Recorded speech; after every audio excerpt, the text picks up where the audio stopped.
मैं ओंकार हूं। दुष्टों की भव्यता और अस्थायी सफलता से प्रभावित होने वाले प्राणियों से मैं सदा अप्रसन्न रहता हूं, किंतु सज्जनों के तप जप व कथाओं से प्रभावित होने वाले प्राणियों से मैं सदा प्रसन्न रहता हूं। ब्रह्मा ब्रह्माणी की, भगवान भगवती की, शिव और शिवा की कथा का सूत्रपात करने वाला एकमात्र सूत्रधार हूं। मैं ओंकार हूं। शिव पार्वती के विवाह की सूचना से तारकासुर क्रोधित, चिंतित और विचलित हो उठता है। एक वृद्ध असुर के सुझाव पर तारकासुर स्वर्ग पर आक्रमण करने की घोषणा करता है। आक्रमण करते हुए तारकासुर व उसकी सेना का विरोध सप्तऋषि करते हैं। इंद्र स्वर्ग के लिए चिंतित होते हैं। श्री हरि विष्णु ब्रह्मा जी से चलने की तैयारी करने के लिए कहते हैं। हिमालय राज वहां आकर कुछ दिन और आतिथ्य स्वीकार करने का आग्रह करते हैं।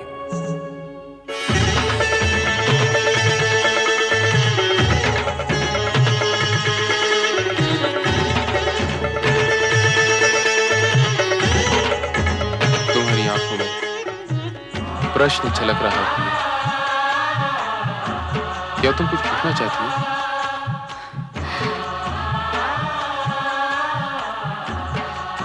अब तो आपकी लीलाएं समाप्त हो गई ना स्वामी? समाप्त? लीलाएं तो अब आरंभ होंगी प्रिय। तो क्या आप अब भी मेरी माता को भ्रमित और व्यथित करेंगे? नहीं नहीं, मैंने न तो कभी उन्हें भ्रमित किया है न व्यथित। अब तो हम दोनों के बीच सारे भ्रम और संदेह समाप्त हो गए। मैंने उन्हें विश्वास दिलाया है कि भविष्य में ऐसा कुछ नहीं होगा। पर अतीत में भी ऐसा क्यों हुआ? भावनावश। अर्थात? जैसी जिसकी भावना होती है उसे वैसा ही रूप दिखाई देता है। एक कुरूप बालक की मां को उसका पुत्र सलोना राजकुमार दिखाई देता है, तो एक सुंदर सलोना राजकुमार ही सौतेली मां को दुष्ट दिखाई देता है। मेरी लीलाओं को समझने की कसौटी भी कुछ ऐसी है। यदि कभी तुम्हारे मन में मेरे प्रति कोई भ्रम... नहीं स्वामी, ना तो मेरे मन में आपके प्रति कभी भ्रम उत्पन्न होगा और ना ही मुझे आपके विचित्र रूप और अनोखी लीला देखने का अवसर मिलेगा। बस तो फिर सब शुभ ही शुभ होगा प्रिय।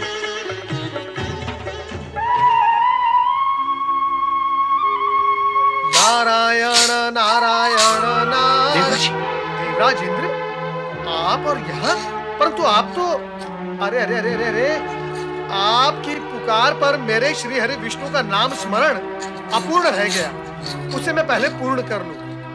श्रीमन नारायण नारायण नारायण। अब बताएं, आप पुनः यहाँ? आना पड़ा, आपसे प्रार्थना करने के लिए आना पड़ा। कैसी प्रार्थना? यही कि शीघ्र ही कोई ऐसा उपाय बताएं जिससे ये बारात यहां से प्रस्थान करे और तारकासुर का अंत भी शीघ्र ही हो।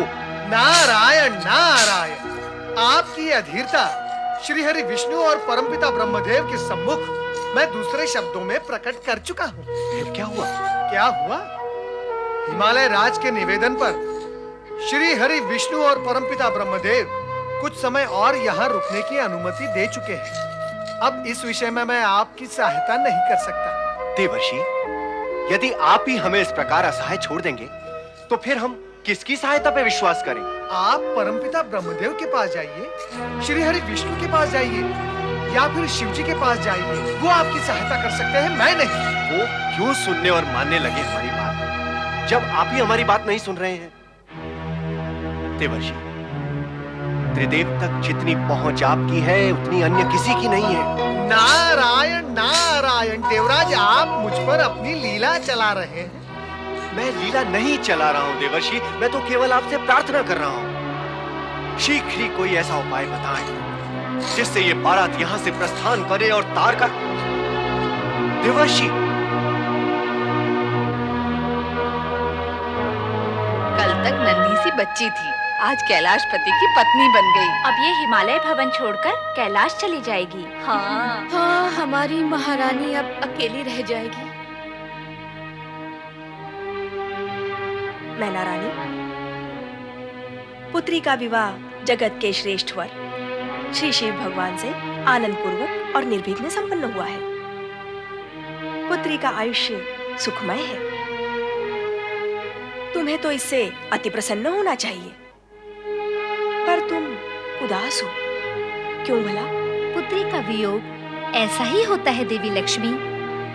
जिस माँ की पुत्री सदा सदा के लिए अपने पति के घर जा रही हो, उसके हृदय की क्या दशा होती है, यह तो केवल माँ ही जान सकती है। पर ये तो होता आया है और होता ही रहेगा। कन्या को माता पिता का गृह त्याग कर पराये घर जाना ही पड़ता है। पुत्री का भावी जीवन सुखी हो, माता पिता के लिए यही सबसे बड़ा सुख है। दुख ना करो महारानी, हर्ष और उल्लास के साथ पुत्री को विदा करो। नारायण नारायण नारायण, श्रीमन नारायण नारायण नारायण। नारद, तुम यहाँ? क्या करता, मैना रानी का दुख मुझे यहाँ खींच लाया, परंतु आपके दुख का कारण क्या है? पुत्री का वियोग ही दुख का कारण है नारद। नारायण नारायण। मैना रानी, कहीं आप इस कारण तो दुखी नहीं कि भगवान शिवशंकर आपकी पुत्री के लिए अयोग्य वर हैं? नहीं देवऋषि, नहीं, कदापि नहीं। शिव जी तो संसार के श्रेष्ठ वर हैं। मेरी पुत्री पार्वती उनके साथ सदैव सुखी रहेगी। मेरे मन में उनके प्रति जो शंकाएं थी, उसी कारण मैं दुख पाती रही हूँ। पर अब सब कुशंकाएं समाप्त हो चुकी हैं देवऋषि। तो फिर तुम दुखी क्यों हो? प्रसन्नता पूर्वक अपनी पुत्री को विदा क्यों नहीं करती? तुम्हें पुत्री मोह है और तुम्हारी पुत्री भगवान शिवशंकर पर मोहित है। विवाह पश्चात तुम्हारे मोह का नहीं, इनके मोह का अधिक महत्व है। अतः मोह त्याग कर प्रसन्नता पूर्वक अपनी पुत्री को विदा करो।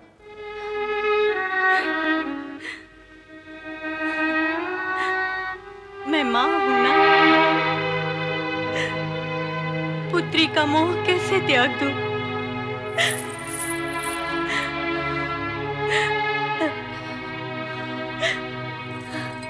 अपने हृदय के अंश को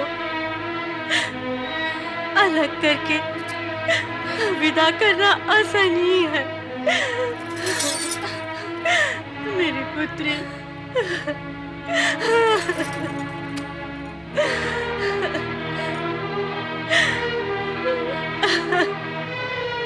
मैना रानी, पुत्री को सहर्ष विदा करो। हाँ, समस्त देवगण प्रतीक्षा कर रहे हैं।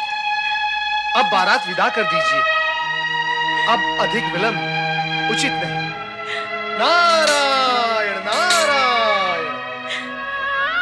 चलो मैना रानी। आओ पुत्री।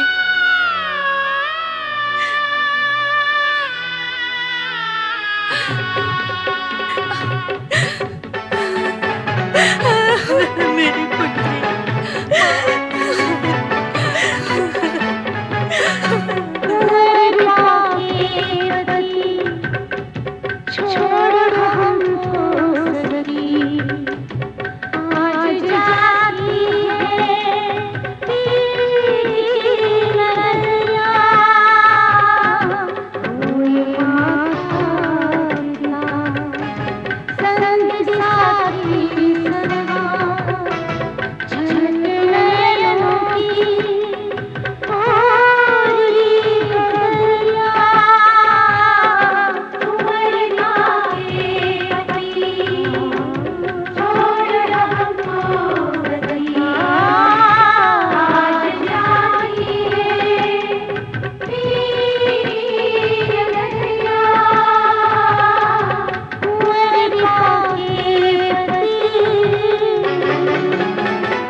शिव शंकर, आज से हम आपको अपना सर्वस्व सौंप रहे हैं। बड़े लाड प्यार से पली है मेरी बच्ची, उसका ध्यान रखना भोलेनाथ। आप तनिक भी चिंता ना करें। मैं पति धर्म का पालन करते हुए पार्वती के सुख दुख का सदा ध्यान रखूंगा। तो अब चलें भोलेश्वर? जैसी आपकी इच्छा।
हे शिव शंकर, विवाह के इस मांगलिक एवं शुभ अवसर पर हमारी ओर से बधाई स्वीकार करें। नवदंपति को अनेकानेक बधाई हो। शिव पार्वती दोनों को बधाइयाँ। अब कैलाश हरा भरा हो जाएगा। हाँ, गृहिणी से ही घर की शोभा होती है। और शोभा तो गृह प्रवेश कर चुकी है।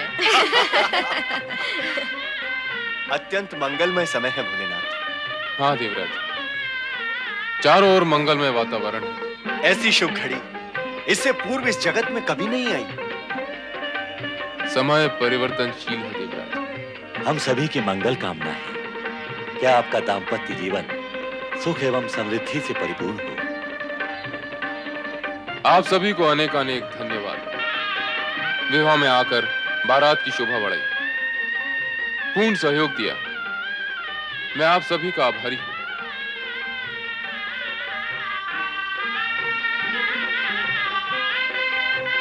नारायण नारायण, धन्य है आप और आपकी लीला, धन्य है। संपूर्ण जगत का भार उठाने वाला आज स्वयं आभारी है। नारद, तुम्हारा मन किसके भार से भारी हो रहा है? भोलेनाथ, तीनों लोकों में तारकासुर ही सभी के जीवन का भार बना हुआ है। और यह भी अटल सत्य है कि तारकासुर का वध आपके पुत्र के हाथों ही होगा। परंतु तब तक उसके आतंक से देवगणों की रक्षा कैसे होगी भोलेनाथ, कैसे होगी? नारद, तुम तो दानव मानव सभी में समान रूप से पूज्य हो। जाकर उस तारकासुर को सद्बुद्धि दो, पाप कर्मों से दूर रहने की मंत्रणा दो। दुष्ट, अहंकारी और अभिमानी प्राणी सुबुद्धि से दूर भागते हैं और सुबुद्धि की मंत्रणा देने वाले को मारने के लिए उसके पीछे भागते हैं। चिंता करने की कोई आवश्यकता नहीं। उपाय करने में तुम चतुर हो। यदि फिर भी कार्य सिद्ध नहीं हुआ तो हम अन्य कोई उपाय करेंगे। हर हर महादेव।